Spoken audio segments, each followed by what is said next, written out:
پاک کے جو پکے دشمن تھے نا، پکے، کیسر روم نے ابو سفیان ابھی کلمہ نہیں پڑھتے تھے، اپنے دربار میں کھڑا کر کے درجنوں سوال پوچھے۔ ایک سوال اس نے یہ بھی پوچھا کہ آپ مخالف ہیں چچا ہو کے، آپ نہیں مانتے، ان سے جنگیں لڑتے ہیں، یہ بتائیں کبھی انہوں نے جھوٹ بھی بولا ہے؟ او سجنوں سنو نا، او دوستو سنو یار، کبھی بندے کی زبان سے کوئی اوپر نیچے نکل ہی جاتا ہے؟ کبھی جھوٹ بھی بولا؟ کبھی؟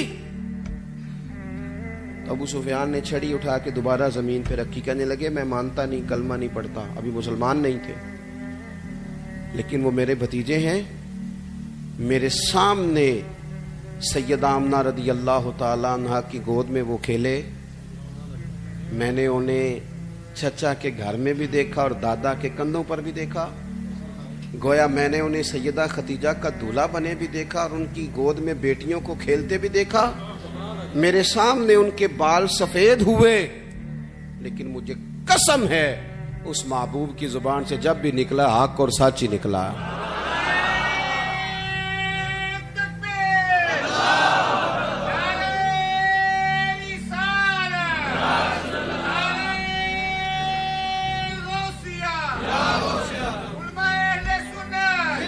میں بس بات ختم کرنے لگا ہوں، آپ نے توجہ کرنی ہے۔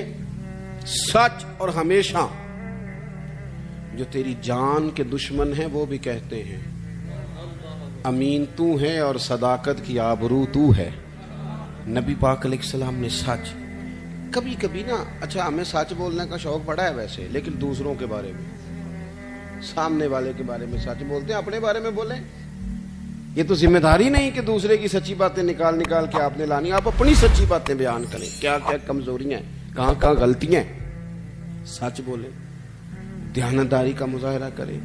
رزق آپ کو تسلی وہ والا دے گا جو لقمہ حلال ہوگا، جس میں آپ میزش ہوگی وہ پیٹ میں چلا تو جائے گا، طاقت نہیں بنے گا، وہ بے قراری بنے گا، وہ بے سکون۔ کوئی بھی چیز جو اضافی تو ایک یہ دانت میں کوئی اضافی چیز کبھی لگ جائے تو سکون نہیں لینے دیتی، اضافی ہوتی ہے نا، وہ اپنی نہیں ہوتی، وہ نکالنی پڑتی ہے۔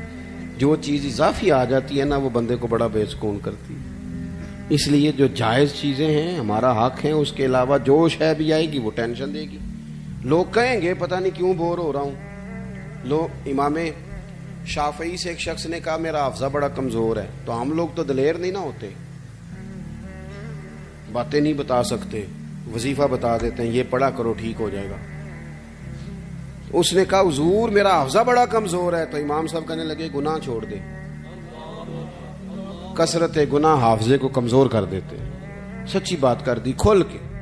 تو سچ کبھی کبھی نا، اگر ہم سچ بولیں تو وقتی مشکل بھی آتی ہے، وقتی طور پر مشکلات بھی ہوتی ہیں۔ حضرت ابی بن کعب کہتے ہیں میں کچھ کمزوری رہ گئی، سستی ہو گئی، جا نہیں سکا تھا نبی پاک کے ساتھ۔ حضرت کعب بن مالک،